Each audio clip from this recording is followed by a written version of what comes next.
Bem-vindos ao Treino a Consciência. Eu sou o Marcelo Graça e este é o podcast que procura aumentar a tua consciência acerca do exercício e saúde com base em evidência científica. E agora, vamos! Bem-vindos aqui ao episódio número 5. Eu hoje queria falar-vos sobre as dificuldades em darmos aqui o primeiro passo no que diz respeito à prática de exercício físico. O que eu reparo aos dias de hoje é que nós estamos a ter dificuldades em atingir todas as franjas populacionais. Ou seja, existe aqui uma dificuldade em adotar a prática de atividade física e de exercício físico de uma forma regular. Se não, vejamos apenas aqui o valor dado pelo Instituto Nacional de Estatística, que aponta que 73% dos portugueses refere não realizar qualquer tipo de exercício físico. Então, por si só, isto vai demonstrar que existe aqui um círculo vicioso na medida em que as pessoas fisicamente ativas e saudáveis têm uma predisposição maior a continuar a fazer exercício físico e as pessoas que realmente necessitam e que têm hábitos de estilo de vida mais sedentários, mais inativos, têm maior dificuldade em alterar o seu comportamento e assim aumentar os seus índices de atividade física. E então, por si só, aquilo que é o estudo das neurociências permite-nos aqui perceber que as pessoas, ao saberem quais as razões pelas quais não o fazem, não adotam essa alteração comportamental, ficam mais perto de alterar esse mesmo comportamento de inatividade física. Então, eu queria vos dar estratégias preventivas e estratégias também para alterarem o vosso comportamento, se estão a iniciar, ou perante possível informação que possam dar a amigos ou colegas, para que também possam ser agentes promotores de saúde e que me ajudem aqui também na minha missão, e podem até partilhar este episódio caso achem necessário e relevante para essas mesmas pessoas. E se gostaram, também podem subscrever aqui no YouTube ou então seguir aqui no Spotify e deixar aqui também as 5 estrelas. E então, neste podcast Treina Consciência, eu queria abordar aqui um dos tópicos daquilo que é um dos temas que eu quero também abordar aqui, que são 4 temas principais: o tópico do exercício físico, o tópico da alimentação, o tópico da saúde e, por fim, aquilo que eu quero falar hoje, o tópico também do mindset associado àquilo que é livros que leio sobre soft skills ou hábitos de leitura, artigos, algum conhecimento, neste caso, que possa aumentar essas ditas soft skills, que possamos também adotar para que consigamos ser mais eficientes nesta promoção da saúde. E então, o que eu consigo começar a perceber é que, então, se nós soubermos estas razões pelas quais não fazemos, é mais fácil de proceder a essa alteração comportamental.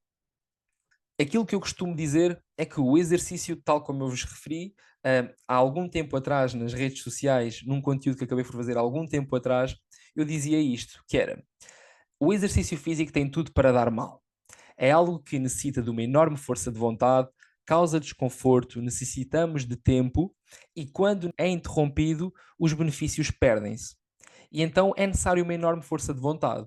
Caso contrário, seremos vencidos pelas tão benditas objeções e as barreiras ao exercício. Então, se queremos dar o nosso primeiro passo, temos que vencer então estas 3 barreiras.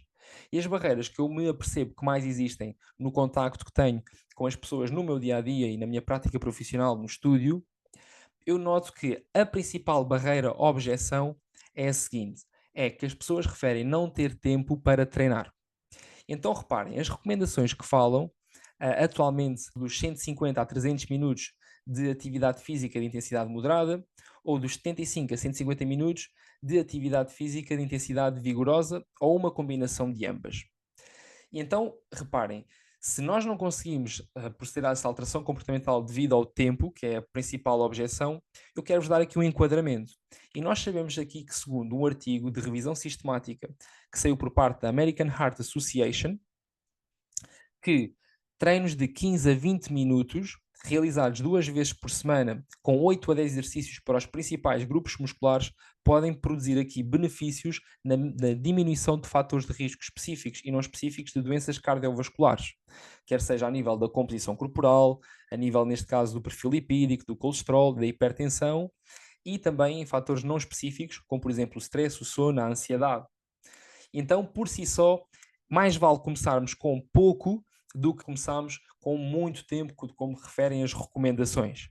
Então, comecem com alguma coisa. Também existe aqui outra evidência por parte da National Academy of Sports Medicine, do NASM, que esses mesmos 30 minutos nós fizemos 5 vezes por semana, que dão os 150 minutos. Se falarmos em 30 minutos por dia, nós podemos repartir basicamente esses 30 minutos em blocos de 10 minutos ao longo do dia. prefazendo se calhar 3 vezes 10 minutos, que dá os 30 minutos, que também é uma estratégia que pode começar a ser implementada para alcançar esses 30 minutos, em vez de ser de uma só vez, que também vai se repercutir e vamos conseguir alcançar esses mesmos objetivos também, tal como se fosse um treino contínuo de 30 minutos. E então, por si só, conseguimos perceber aqui que existem um conjunto de estratégias que podemos implementar para vencer a objeção do tempo. Uma outra objeção é que as pessoas referem que quando saem do trabalho estão cansadas e que não têm vontade de ir fazer exercício físico. E eu percebo perfeitamente. É que existe aqui uma questão associada à vontade. Ou seja, à medida que vamos tendo aqui as tomadas de decisões, desde que acordamos até que nos deitamos, nós somos obrigados a constantemente decidir, quer seja aquilo que vamos comer, por exemplo, desde logo o pequeno almoço, ou aquilo que vamos vestir logo pela manhã. Existem cerca de milhares de decisões que são tomadas ao longo do dia. E essa qualidade da tomada de decisão vai se desgastando e vai se diminuindo, fazendo com que ao final do dia a qualidade dessas mesmas tomadas de decisões, mais nomeadamente para cumprir com objetivos relativamente ao exercício físico, seja mais baixa. E então, o que é que eu recomendo muitas das vezes então às pessoas? É que se calhar, em vez de programarem o seu treino para, por exemplo, o final do dia, coloquem esse mesmo treino durante o dia ou então pela manhã, de modo a que essa tomada de decisão seja mais relevante para a concretização desse objetivo de adotar uma prática de exercício físico mais regular ao longo da semana, certo?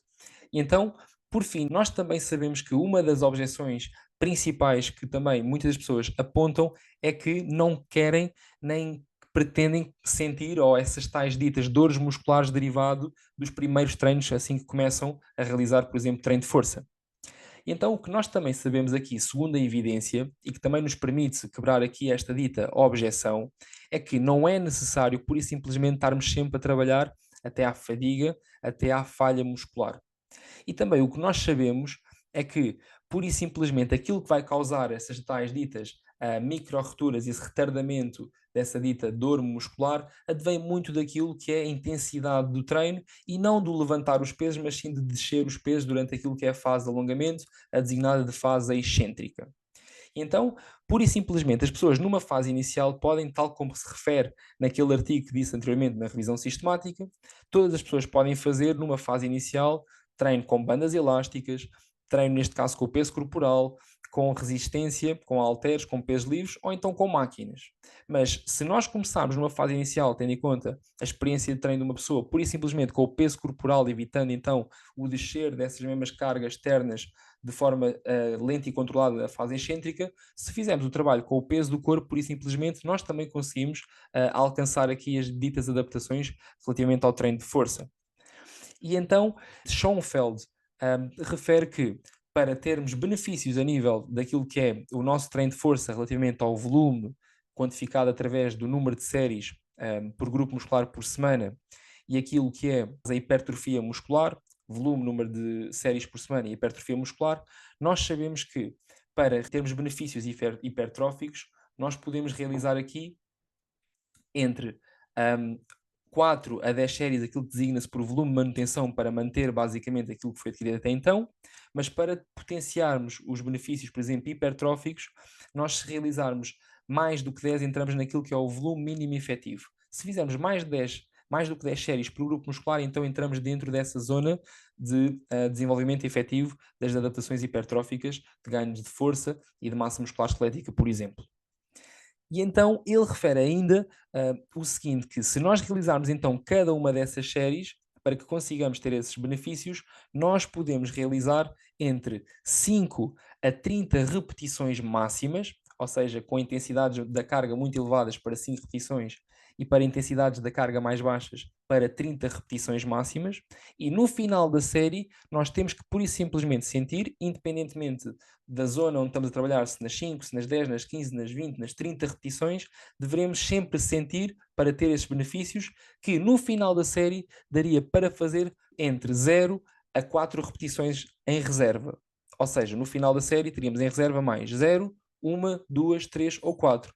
Isto aquilo que teria a ser a vossa percepção. Ou seja, não é necessário termos que trabalhar até à falha para, lá está, termos os benefícios do treino, por exemplo, de força, que por si só é necessário sim, então ajustar a intensidade à carga e pura e simplesmente, se nós terminarmos a série e sentirmos que teríamos mais 4 repetições para fazer, mas que não as fizemos, está tudo bem. Também podemos ter benefícios naquilo que diz respeito ao treino de força e evitar as ditas dores musculares e a disrupção a nível do sistema musculoesquelético que vai fazer retardar então essa mesma fadiga nos dias posteriores, ok?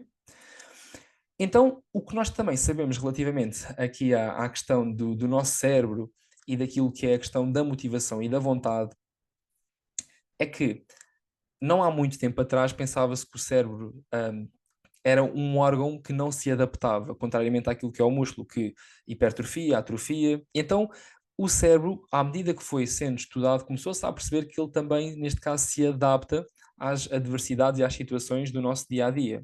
E começou-se a estudar, por exemplo, em pessoas com doenças, vendo que outras partes do cérebro tinham que ser, neste caso, potenciadas em detrimento daquelas que eram deixadas de parte derivado da questão da doença. E mais tarde, através de, em situações de profissionais mais específicas, por exemplo, em taxistas, através de questões associadas à orientação espacial, era muito mais desenvolvida essas áreas do cérebro do que a restante parte da população. O que dá para perceber aqui é que muitas das vezes a questão de dificuldade na tomada de decisão e de adoção de um hábito não é uma questão orgânica, mas sim uma questão associada à falta de vontade de adotar um certo e determinado comportamento, porque o nosso cérebro sim é capaz de se adaptar e nós conseguimos então fazer com que esse novo hábito que queremos implementar se consiga ser concretizado, mais nomeadamente a questão do exercício físico. E então o que se percebe é que a motivação é que tem três questões muito preponderantes que a evidência científica aponta. É que a motivação esgota-se. Ponto número um. À medida então que nós vamos passando pelo nosso dia, a qualidade da tomada de decisão vai diminuindo, tal como, por exemplo, o músculo ao ser muito recortado, as suas energias vão sendo também depletadas. O seu glicogênio, neste caso intramuscular, vai sendo consumido e vai então levar a uma fadiga muscular. E o cérebro e a tomada de decisão e a motivação também têm essa mesma questão. Daí eu ter dito anteriormente também que talvez seja necessário optarmos por objetivos que nós queiramos implementar, se calhar em fases mais precoces do dia, em vez de adotarmos, por exemplo, só ao final do dia após um dia de trabalho. O que sabe também, tópico número 2, relativamente à motivação, é que a mesma é refortalecida ao longo do tempo. Ou seja, é curioso nós vermos que também, tal como o músculo, à medida que nós vamos treinando, o mesmo vai ficando mais resistente, por exemplo, à fadiga e vai aumentando os seus níveis de força e de massa muscular.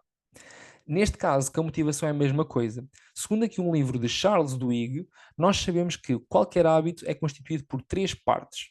Neste caso, a primeira parte é a deixa, por exemplo, quando acordamos e olhamos para os nossos ténis ao lado da cama.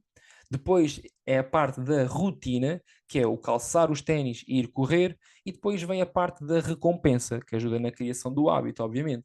Que é nós, depois do treino, vamos tomar o nosso banho, que faz aumentar aqui a nossa sensação de relaxamento muscular. Ou então sabermos que, pura e simplesmente, com aquele treino, nós vamos melhorar as nossas qualidades físicas e vamos ter uma, talvez, longevidade. Percebe a ideia? Então, nós sabemos que aqui a motivação também se vai refortalecendo com o tempo, tal como o músculo. E isto são características que nos permitem então implementar mais facilmente um certo e determinado hábito. A questão número 3, associada à motivação, é que sabemos que a mesma é transferível. Ou seja, não tenhamos medo de adotar um ou três hábitos ao mesmo tempo, porque se nós, por exemplo, formos adotar a questão associada ao aumento da prática de exercício físico, pode ser então mais fácil para nós, em simultâneo, de melhorar a alimentação, de decidir deixar de fumar. Então, pura e simplesmente, sabe-se hoje em dia que também a motivação é algo transferível e que, pura e simplesmente, existe então esta facilidade e que esses hábitos acabam por se complementar para que nós consigamos alcançar aquele dito nosso objetivo. Isto era algo que eu queria falar a respeito do episódio de hoje, sobre aquilo que é as dificuldades em dar o primeiro passo e dar-vos aqui estratégias também para que vocês possam falar no vosso dia a dia ou então possam implementar caso sejam pessoas sedentárias, de modo a que consigamos aqui, novamente, promover saúde com base em evidência científica, que foi aquilo que eu vos fui dando até aqui. E se neste caso gostaram deste episódio, eu gostaria imenso que me ajudassem então a partilhar o mesmo e a chegar ao maior número de pessoas, e a avaliação também aqui na plataforma Spotify também me ajudará a chegar aqui a um maior número de pessoas e a espalhar aqui a minha mensagem, ok? Portanto, quero-te agradecer por ter estado até então aqui. Um grande abraço, força! Obrigado pelo tempo que dedicaste a ouvir este podcast. Espero-te na próxima terça. Um grande abraço e vamos!